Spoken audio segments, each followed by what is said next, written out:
Este año en Medellín se llevará a cabo el 34º Derecho Colombiano de Derecho Procesal. El doctor Ricardo Barona Betancourt es abogado de la Universidad Externado de Colombia, con especializaciones en Derecho Laboral y Relaciones Industriales y Seguridad Social de la misma universidad. Magíster en Derechos Humanos, Estado de Derecho y Democracia en Iberoamérica de la Universidad de Alcalá, España. Candidato magíster en Derecho del Trabajo de la Universidad Externado de Colombia. Docente de pregrado, subgerente jurídico laboral de la Sociedad Colombiana de Anestesiología y Reanimación, SCARE. Investigador del Centro de Investigaciones Laborales de la Universidad Externado de Colombia. Miembro del Comité Editorial de la revista Médico Legal de la Sociedad SCARE y miembro del Comité de Redacción de la revista internacional y comparada Relaciones Laborales y Derecho de Empleo de ADAPT y University Press y el Instituto de Investigaciones Jurídicas de la Universidad Nacional Autónoma de México. Demos la bienvenida al doctor Ricardo Barona Betancourt. ¿Me regala agüita? Sí, gracias. Sí, buenas tardes para todos. Para mí es un gusto estar aquí en este lugar. En primer lugar, agradecer al instituto de su capítulo acá en Buga, a la doctora Patricia Balanta por la invitación a compartir con ustedes un poquito ese tema de la primacía de la realidad en el sector de la salud. También es un evento que me genera muchos sentimientos porque, para los que no lo saben, yo soy de Tuluá, entonces he oído muchas cosas en esta ciudad, entonces para mí es muy grato estar acá. Y quiero también, para ya empezar con el tema jurídico, indicar algunas cosas que creo son muy importantes, o sobre todo por qué llegamos a estudiar este principio. Y quiero empezar con un panorama que es el panorama en el Valle del Cauca, que es un panorama que no es ajeno a nivel nacional. Digamos que yo me voy a enfocar en el tema de la salud, porque es lo que he investigado, y es para indicarles claramente que si nosotros miramos cómo están compuestos o cómo trabajan hoy en día el sector de la salud, podemos indicar lo siguiente. Primero, hay una composición en el sector privado, otra en el sector público y otra combinada, sector público y sector privado. Pero ¿qué es lo más importante o lo quiero resaltar en este momento? Y es que la mayoría de trabajadores de la salud están vinculados por lo que denominamos nosotros vinculaciones no laborales, es decir, o por prestación de servicios o por cooperativas de trabajo asociado. Eso no es ajeno a lo que pasa con el demás trabajadores. Y también lo digo de manera muy clara y es esto: la mayoría de personas que estudiamos el derecho del trabajo analizamos y revisamos el contrato de trabajo, salarios, prestaciones, vacaciones, etcétera, etcétera. Igual lo hacemos cuando analizamos el sector público. Pero si nosotros vamos a la realidad, uno puede decir que en este país el 30% de los colombianos tienen una vinculación laboral. Es decir, que hay un 70% que está con lo que llamamos vinculación no laboral. Pero que en la práctica, y va a ser el análisis de esta exposición, la mayoría tiene lo que denominamos los laboralistas subordinación jurídica. Es decir, esta exposición va a tocar el sector público y el sector privado, lo relacionado con ese principio de primacía de la realidad, sobre todo para poder distinguir cuándo se puede y cuándo no se puede, sobre todo porque hoy en día uno observa que hay personas vinculadas por SAS, o la gente le dice a uno, no, es que yo estoy por un outsourcing, Y uno dice, bueno, ¿y qué es eso de un outsourcing en el tema laboral? ¿O cuándo puedo reclamar esos derechos y cuándo no? Y también hago un énfasis en esto. La primacía de la realidad no solamente opera en este escenario que estoy planteando. Es decir, de personas vinculadas con prestación de servicios que quieren decir, ahí lo que hubo fue un fraude a la legislación y lo que era una relación laboral. Es un principio que cobija más cosas. En segundo lugar, quiero analizar un poquito el concepto del principio, y ahí me gusta mucho una definición de un profesor uruguayo que ya falleció, que es el profesor Américo Pla Rodríguez, que establece lo siguiente: cuando haya diferencias en la realidad y lo que dicen los documentos, ¿qué debe primar? La realidad. Es decir, ¿qué pasa en la práctica? Que usted empieza a trabajar por un famoso contrato civil, donde dice que usted es autónomo, independiente, libre, que no tiene subordinación jurídica, etcétera, etcétera. Pero ¿qué pasa en la realidad? Que usted cumple un horario, que le dan órdenes, instrucciones, etcétera, etcétera. Entonces, para tocar y llegar al tema procesal, hay un aspecto bien importante que es este. Y es una recomendación de la OIT, que es la recomendación 128, que habla sobre la relación de trabajo. Y ahí hago una explicación breve, es la siguiente. La OIT, que es el máximo organismo en temas laborales a nivel internacional, tiene convenios, recomendaciones que son la 198, pero también tiene órganos de control, como el Comité de Libertad Sindical, que también hace recomendaciones. Pero es decir, yo me voy a referir a una recomendación, que era la 198, que fue realizada o proferida por la Asamblea de la OIT. ¿Y qué me interesa? Que esa recomendación trae unos indicios para uno establecer o definir cuándo estamos frente a una relación laboral. Y trae indicios como estos. Y dice, es decir, ¿qué plantea la recomendación? Que cuando estos indicios se dan, hay una relación laboral. Es decir, que no habría cabida a una relación civil o a una relación no laboral. Primer indicio, que el trabajo se realiza bajo las instrucciones o control de otra persona. Segundo, que uno se integra a la actividad de una empresa. Tercero, que uno ejecuta una labor dentro de un horario determinado, específico, que hay continuidad, etcétera, etcétera. Y a su vez, la recomendación dice también que hay indicios o que uno puede establecer que hay una relación de trabajo, es decir, un contrato de trabajo, cuando a la persona le pagan una remuneración, que es su principal fuente de ingreso. En segundo lugar, cuando es en teoría contratante, le dice, mire, es que necesitamos que cumpla unas funciones en Cali, y para eso le vamos a pagar unos viáticos o le vamos a dar un transporte, o lo mandamos a Bogotá, y usted en teoría es contratista. A veces también le dan descansos, dice, mire, cumplió un año, le vamos a dar unas vacaciones, y a su vez que no hay riesgo financiero para el trabajador. Entonces, si nosotros trajéramos esa recomendación de la OIT, que es la 198, uno diría, bueno, ¿y cómo la aplico en Colombia? Sí, porque eso obviamente sería para otra charla, lo del bloque de constitucionalidad, pero por ahora, ¿qué me interesa? Esta sentencia de la Corte Constitucional, tenemos la sentencia C-468 de 1997, es una sentencia muy importante por lo siguiente, y dice, miren, las recomendaciones no son convenios, es decir, no requieren ser aprobados por Colombia.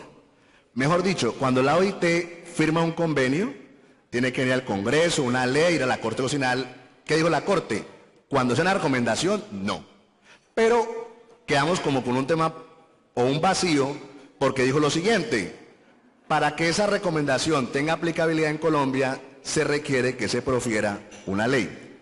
Igual lo reitera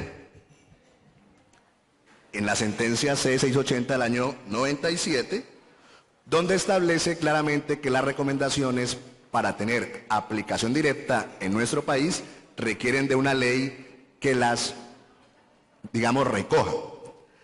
Pero sin embargo, Si vamos más allá y vamos al artículo 19 del Código Sustantivo del Trabajo, ahí habla de normas de aplicación supletoria. Y dice lo siguiente: cuando no haya una norma que se aplique al caso concreto, podemos acudir ¿a dónde? A los convenios y a las recomendaciones de la OIT. Entonces, en materia de sector privado, podríamos decir lo siguiente: que usted podría aplicar esa recomendación 198, que ¿qué me interesa que se pueda aplicar? Que trae unos indicios de cuándo hay una relación de trabajo y cuándo no. Es decir, que usted como juez lo pueda definir, o usted como empleador pueda decir, mire, si esos indicios se dan, no estamos frente a una relación de prestación de servicios, estamos frente a una relación de tipo laboral. Sobre todo que hoy en día el tema internacional ha cogido mucha fuerza. Por eso que usted ve que hay personas que demandan en lo internacional, que van a la OIT, que el Sistema Interamericano de Derechos Humanos, Corte Internacional de Justicia. Digamos que los abogados que litigamos tenemos ya mucho marco de acción. Ya no se nos acaban los temas en la casación laboral. Ya inclusive acudimos hoy en día a instancias internacionales.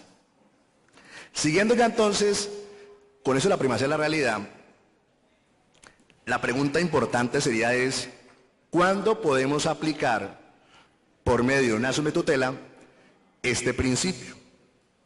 Y aquí tenemos una tutela que es la C-159 del 2000, que hablaba de un auxiliar de enfermería que prestaba servicios para una institución hospitalaria. ¿Qué es lo interesante? Que esa persona fue en vía de tutela buscando que le protegieran un derecho laboral, diciendo, mire, aquí no había una relación de prestación de servicios, aquí lo que hay una relación laboral disfrazada. En ese momento la Corte protegió el derecho, pero más por un tema del mínimo vital. Y eso porque es importante, o como un antecedente clave en materia de jurisprudencia, porque en muchas ocasiones se planteaba que solamente se podía proteger por tutela cuando las personas tenían o un contrato de trabajo, fueran empleados trabajadores oficiales o trabajadores particulares, o fueran empleados públicos, pero que cuando era contratista de prestación de servicios, o por una cooperativa, o por una temporal, no se les protegía con tutela, porque no hay una relación laboral. Hoy en día la Corte Constitucional, sobre todo, ha ido más allá, y hoy en día hay personas que acuden al mecanismo de tutela para protección de relaciones no laborales. Y hay también,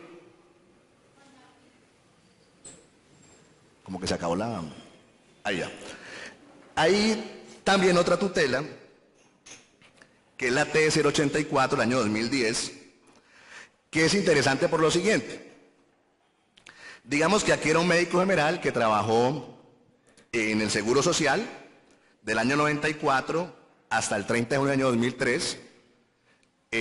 Los que saben muy bien el tema del Seguro Social, en esa fecha fue la escisión del Seguro Social, es decir, desaparece el Seguro Social en salud y aparecen las empresas del Estado. Acá en el Valle fue el Antonio Nariño, y duran un tiempo funcionando. Esta fue una persona que trabajó entonces Seguro Social 94 al año 2003, y del año 2003, de julio a noviembre, estuvo trabajando con una empresa del Estado, de lo que antes era Seguro Social. ¿Qué es lo interesante de esta tutela? Que la persona va y presenta una demanda laboral, y presenta su demanda el 1 de junio del año 2006. Y digamos que cuando fue a primera instancia, segunda instancia, ganó el proceso. Pero le dijeron, como usted demandó en julio del año 2006, a usted le han prescrito casi todos sus derechos laborales. Y solo condenaban de julio a noviembre del año 2013, porque han pasado más de 3 años. Porque digamos que esa ha sido la posición de la Sala Laboral de la Corte Suprema, que en materia de primacía de la realidad se cuenta desde que la obligación es exigible y no desde cuando el juez laboral o administrativo dice hay relación laboral.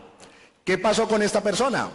Fue en tutela contra esas decisiones judiciales que le eran favorables, pero que había perdido derechos por prescripción. La Corte Constitucional, ¿qué le dijo? no pueden contar la prescripción desde que salió, es decir, noviembre del año 2003, sino desde el momento en el cual sale la sentencia y dice que hay una relación laboral. Eso desde el punto de vista laboral tiene muchos efectos. Porque eso quiere decir que yo trabajé 15 años, ¿sobre cuánto me van a condenar? Pues sobre 15 años. En cambio, si es con la intervención de la Corte Suprema, serán los últimos 3 años. Lo otro lo habrá prescrito. Pero miren que es interesante porque por medio de una sobretutela fue y se obtuvo una protección por primacía de realidad, inclusive tutela contra decisión judicial. Entonces, hemos visto ya lo siguiente: primacía de la realidad, recomendación de la OIT 198 y cómo la podemos aplicar en Colombia. En segundo lugar, cuándo se puede aplicar la primacía de la realidad por medio de tutela. Y en tercer lugar, vamos a mirar cuándo se puede aplicar ese principio de primacía de la realidad ya en el sector privado. Es decir, estamos hablando de aquellas personas o médicos en general que trabajan con una entidad privada, pero que han sido vinculados ¿cómo? Por prestación de servicios. Digamos que para términos del tiempo, quiero reiterar esto que creo que es muy importante. En el Código Sustantivo del Trabajo hay 2 normas claves. La primera, que es el artículo 23. Digamos que todos los que somos laboralistas o no somos laboralistas tenemos algo en común, y es que somos trabajadores. Entonces uno sabe que para contrato de trabajo se requiere que uno preste el servicio, que tenga una remuneración y que haya una subordinación jurídica. Pero ¿qué es lo importante de lo que dice el código? Que si se dan esos 3 elementos, habrá ¿qué? Contrato de trabajo, independientemente del nombre que se le ponga. Porque en eso también los abogados somos ingeniosos y fusilamos el Código Civil. Entonces uno le dice, ¿usted cómo está vinculado? No, arrendamiento de servicios.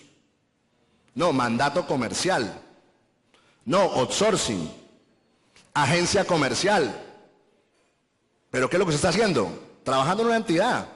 Lo que pasa es que le puso un nombre, ¿qué? Civil.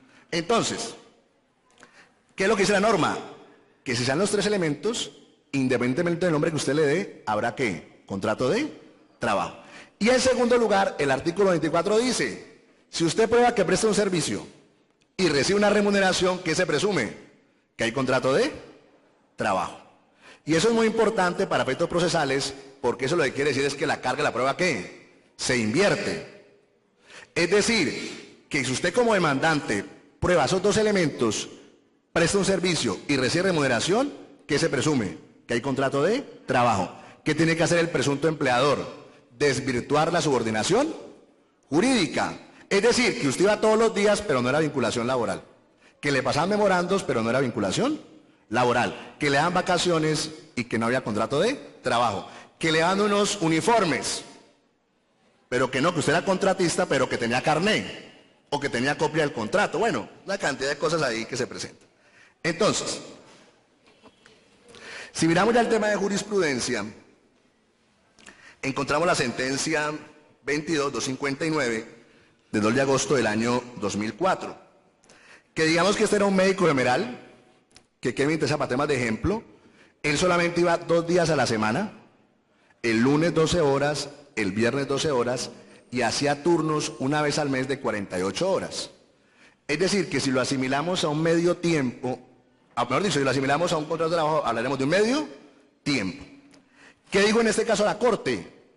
Que el hecho de tener un horario y una disponibilidad habla de una relación de trabajo. Y lo digo porque en el sector de la salud es muy común la disponibilidad. Es decir, usted está en teoría en su casa y está frente a un llamado. Y si lo llaman, pues va a la institución. Si no lo llaman, pues no va. Pero digamos que son los argumentos de la clínica para decir que no lo había. Entonces, como quien dice, no es necesario trabajar 48 horas para que haya relación laboral. Usted trabajando hasta medio tiempo o menos para una relación de trabajo. Hay una sentencia adicional que quiero analizar, que es la sentencia 23-466 del 4 de noviembre del año 2004. Y esta también me gusta por varias cosas. También era un médico que desarrollaba cirugía cardiovascular, pero que es lo importante, que en una primera etapa lo nombraron por prestación de servicios. Y como digo yo, de pronto hasta bien asesorados, ¿qué les dijo el abogado? Eso tiene mucho riesgo. ¿Por qué no lo ponen a que haga una sociedad? Entonces, ¿qué hizo el médico? Pues ya trabajara por una sociedad comercial. Y eso pasa en la práctica. En la práctica, el que antes estaba trabajando por prestación de servicios, le dicen, ¿por qué no hace una empresa unipersonal? Ya casi no se ven, ¿no? ¿Por qué no hace una SAS? Que son las que están de moda hoy en día, que también son más fáciles de crear. Entonces, la persona ya no está trabajando directamente, sino ¿por qué? Por una persona jurídica. Pero ¿qué dijo la Corte Suprema? Que el hecho del paso del tiempo era un elemento de subordinación. Digamos que ahí hay más ejemplos de línea jurisprudencial sobre este tema, pero por temas de tiempo creo que no podemos trabajarlas, pero igual yo coordinaré con la doctora Patricia para hacerles llegar esta presentación. Hay ya un segundo aspecto que tiene que ver con la primacía de la realidad, pero en el sector público. Y hablamos ahí de trabajadores oficiales. Digamos que en salud la empresa grande era el Instituto de Seguros Sociales, que era una empresa industrial y comercial del Estado. Y eso lo digo porque cuando uno, y ahí me gusta hacerle un homenaje al Seguro Social, es lo siguiente, a uno siempre le dijeron que el Seguro Social no lo iban a acabar, sino que lo iban a ¿qué? A fortalecer. Y al final, ¿qué pasó? Lo acabaron. De hecho, hay algo, un paréntesis chiquito que me gusta hacerlo como para generar algún tipo de polémica. ¿Qué será mejor en pensiones? ¿El sistema del Seguro Social, hoy Colpensiones, o el sistema de los fondos privados? Parece una respuesta fácil, ¿cierto? Lo que uno sí puede decir claramente es, si fuera mejor el fondo privado, ¿por qué lo que cambian es las normas del Seguro Social? Como cuando uno le dice a la gente, es que la edad de pensiones va a ser los 90 años, y la gente se molesta. Pero uno le pregunta, ¿y usted dónde está afiliado? Le dicen a uno, Horizonte. Es que si usted está en un fondo privado no le deben preocupar las normas de la edad, ¿no es que no le aplican? Pero bueno, eso sería para otra charla, ¿cierto? Pero bueno, digamos que el Seguro Social entró en todo un tema de reestructuración. ¿Y qué pasaba en el Seguro Social? Que había muchas personas que eran médicos de planta, que llamaban, pero hay un número grande ¿de qué? De médicos por prestación de servicios. Y miren que hay unas prohibiciones, porque la ley sexta del año 45, es porque la gente le dice, no, doctor, es que eso es nuevo. Decía que si usted hacía contrato de prestación de servicios, no podía primero colocarles horario ni darles órdenes. Y cuando usted iba al Seguro Social, no había diferencia entre lo que hacía el de planta y lo que hacía el contratista. De hecho, hay una diferencia clara, y es que el que primero se iba era el de planta. En cambio, el de prestación de servicios le tocaba ¿qué? Quedarse. Igual que pasaba cuando cumplía un año, el contratista, le decían, porque eso lo hacen mucho hoy las empresas, para no generar solución de continuidad, váyase 15 días y vuelve. Entonces la persona dura así 20 años y al final condenan por un año. Que porque fue evidente que no hubo continuidad. Y yo creo que es lo contrario. Una persona que dura 20 años, 10 o 15, trabajando año a año, y cada año lo mandan a descansar 15 días para no ver continuidad, yo creo que lo que hay es mala fe del contratante para burlarse de una relación laboral. A su vez, esa misma ley sexta tiene un reglamentario, que es el artículo 3º del decreto 2127 del año 45. Y decía lo siguiente, cuando se den lo mismo del Código Laboral, cuando se den los tres elementos de la relación laboral, es decir, prestación de servicio, subordinación y remuneración, se presume que hay ¿qué? Contrato de trabajo, independientemente del nombre que se le dé. Digamos que hay muchos ejemplos de la jurisprudencia, que hay uno que que creo que era muy llamativo, es la sentencia 26707 del año 2006, donde la Sociedad de Enfermería hacía lo mismo que la de planta y la Corte ordenó condenar. Pero me quiero detener en la siguiente. De hecho, hay muchas sentencias contra el Seguro Social por primacía de la realidad. O sea, hay, como diría un profesor, hay toneladas de sentencias. Pero yo creo que llegó un tema interesante que empezó a aparecer tibiamente el año 2010 y en el 2011 la Corte Suprema lo reitera, y es lo siguiente. Si usted es juez laboral o si usted trabaja en un tribunal con asuntos laborales, puede decir que era una constante las demandas de médicos, enfermeras, contratistas del Seguro Social por primacía de la realidad. Y casi siempre, ¿cómo eran las sentencias? Había relación laboral y se condenaba ¿qué? Salarios, prestaciones, vacaciones, cesantías, todo eso. Pero al final se decía, hay buena fe del Seguro Social. Y por ese motivo no condenamos a indemnización moratoria. Y uno dice, bueno, pero ¿cuántos fallos habían en la Corte, por ejemplo, contra el Seguro Social de contratistas? Uno diría, pero bueno, buena fe, ¿hasta dónde? Ya la Corte, en esa sentencia del 2011, es contundente y dice, lo que se ve es una conducta de mala fe del Seguro Social. Y hoy en día casi todos los casos de primacía de la realidad, donde se dan los supuestos, se condena por todo y adicionalmente por la indemnización moratoria, que económicamente pues es un valor grande, porque es un día salario por cada día de retardo, desde que sale la persona hasta que sale él, falla.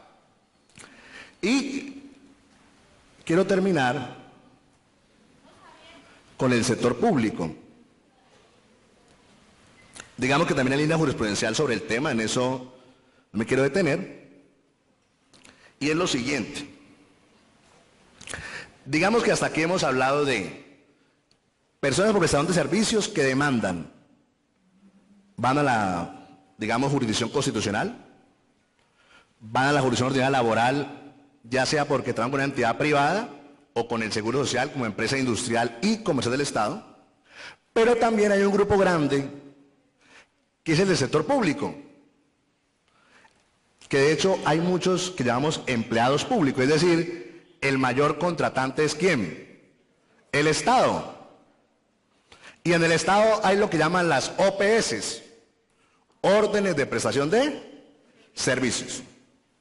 Inclusive es una paradoja porque hoy en día se está impulsando la vinculación laboral, pero quien más tiene vinculación no laboral es el Estado. Es la paradoja. Inclusive yo una vez tuve una reunión en el Ministerio del Trabajo con un viceministro y uno ve un mundo de gente que uno sabe que no es laboral. Entonces yo dije, bueno, y doctor, ¿por qué no miramos cuántas personas hay aquí en el Ministerio del Trabajo que no estén vinculadas laboralmente? Pues nunca me dijeron, eso ahí se diluyó un poquito el tema, porque es que el Estado es el que más tiene contratación por prestación de servicios. Inclusive los datos son dramáticos en el Estado, pero bueno, eso sería otro debate. Entonces, miren que esta es una norma del año 68, el decreto 2400 del 68, modificado por el artículo primero del decreto 3074 del mismo año. Y miren lo siguiente, dice, para las funciones de carácter permanente, no podrán celebrarse contratos de prestación de servicios. Para no meterme en susceptibilidades y hablar de lo que escribí y la investigación que hice, hablo de la salud. ¿Uno cómo va a decir que en un hospital la actividad permanente no es lo que hace el médico? ¿O no es lo que hace el cirujano? ¿O la enfermera? Bueno, puede que lo que haga el celador no, pero creo que el área asistencial es una permanente. Pero miren que esa norma ¿de qué año es? Del año 68. Eso fue a la Corte Constitucional y salió esa sentencia que hablar de ella, que es la C614 del año 2009. Pero la protección no aparece en el año 2009. Lo que pasa es que la Corte lo que dijo era que esa norma era exequible. Es decir, reiteró que para la actividad permanente no pueden celebrarse contratos de prestación de servicios. Y a su vez, también tocando el tema de salud, el artículo 59 de la ley 1438 del año 2011, que fue la reforma a la salud, planteó esto. Y dijo, miren, las empresas socias del Estado, o sea, los hospitales públicos, pueden contratar con terceros. Entonces ahí dijimos, bueno, no acabó el problema. Ahora vamos a contratar otra vez por prestación de servicios. Pero ¿qué dijo la Corte? Sentencia C-170 en el año 2012. Dijo, miren, eso es exequible condicionado. ¿En qué entendido? De que usted la actividad permanente no podrá, ¿qué? Contratarla por prestación de servicios. Y ojo, si lo va a hacer, que sea para conocimientos especializados. Pero uno va a una entidad del Estado y allá todo es especializado. Pero miren lo que dice la Corte, que de hecho lo reiteran estas dos sentencias, C614 y la C171. Dice, mire, si usted va a celebrar prestación de servicios, debe ser sobre funciones administrativas. Y si usted mira la ley 100 del año 93, la ley 100 dice, la seguridad es un servicio público. Es decir, que no caben las funciones administrativas. Segundo, que el contratista, ¿cómo debe ser? Autónomo, independiente, que tenga discrecionalidad. Y tercero, que es lo más importante, que la vigencia del contrato debe ser temporal. Entonces uno dice, yo estoy aquí temporalmente por 20 años. Sí, porque eso es lo que uno ve. No, de hecho les cuento una anécdota. Mire, de hecho las cosas más complicadas, porque de esto hay un libro, la persona de la editorial al final que me dijo, mire, se lo vamos a publicar, me dijo, yo estoy preocupado cuando le entendí su libro. Porque es que hay mucha gente que trabaja en esta empresa que es contratista. Entonces si se lee el libro, pues de pronto me demandan. Yo dije, bueno, Dios mío, ya, si es tu voluntad que lo publiquen, pues que lo publiquen. Pues así lo publicaron, ¿sí? Pero es eso, porque es que este libro lo que muestra es eso. Que hay personas que están vinculadas, ¿qué? Mal. Es decir, que cumplen horario, que le dan órdenes, que le dan instrucciones, pero que hoy en día son contratistas. Y tienen una ventaja, es que si usted acude, en este caso el empleado público es a la jurisdicción ¿qué? Contencioso administrativa. Allá el Consejo de Estado no tiene discusión y dice prescripción, pero la contamos desde que el juez establece que hubo relación laboral. ¿Qué quiere decir eso? Que si trabajé 15 años, ¿qué tiene que hacer el juez? ¿O qué va a hacer el juez? Condenar salarios, prestaciones, vacaciones, cesantías y además lo más importante, los temas de la seguridad social, pensiones, salud y riesgos laborales. Digamos que hay mucha jurisprudencia, por ejemplo, esta me gusta bastante, que es del año 2010, una sentencia del 4 de marzo, sección segunda, y es por lo siguiente, para enfocarlo con el tema de la salud, porque mucha gente dice, no, es que como es un médico, como es un cirujano, ellos son autónomos y son independientes y nunca podrán ser trabajadores. Todo lo contrario, serán ¿qué? Contratistas. ¿Qué le dijo el Consejo de Estado? Así usted sea autónomo en su ejercicio profesional, puede existir ¿qué? Subordinación jurídica. Entonces, acabo con lo siguiente porque ahí está también la línea jurisprudencial y es esto. Hoy en día hay una tendencia muy grande de pasar de una vinculación no laboral a una vinculación laboral. Lo que pasa es que estamos en ¿qué? En buenas intenciones, porque eso no ha pasado en ¿qué? En la práctica. Segundo, si usted quiere saber qué diferencia una relación laboral de una norma laboral, ¿qué es lo más importante? Establecer si hay subordinación jurídica o no hay subordinación jurídica. Y no que el nombre que usted le dé. Es decir, por más de que digamos que usted es libre, autónomo, independiente, que cojamos ese Código Civil y de Comercio y lo fusilemos. Por ejemplo, miren, yo me he encontrado contratos de gente trabajando por mandato comercial. Y uno dice, pero es un mandato, ¿y cómo trabaja un médico por mandato comercial? Así trabajan. Entonces, yo creo que con esta presentación, ¿cuál es la idea? Despertarle un poquito el interés, sobre todo en esos temas laborales que a mí me apasionan. Y en segundo lugar, pues agradecerles a ustedes por la paciencia y para los que no estaban, que para mí es un gusto como tulueño estar aquí. Muchas gracias.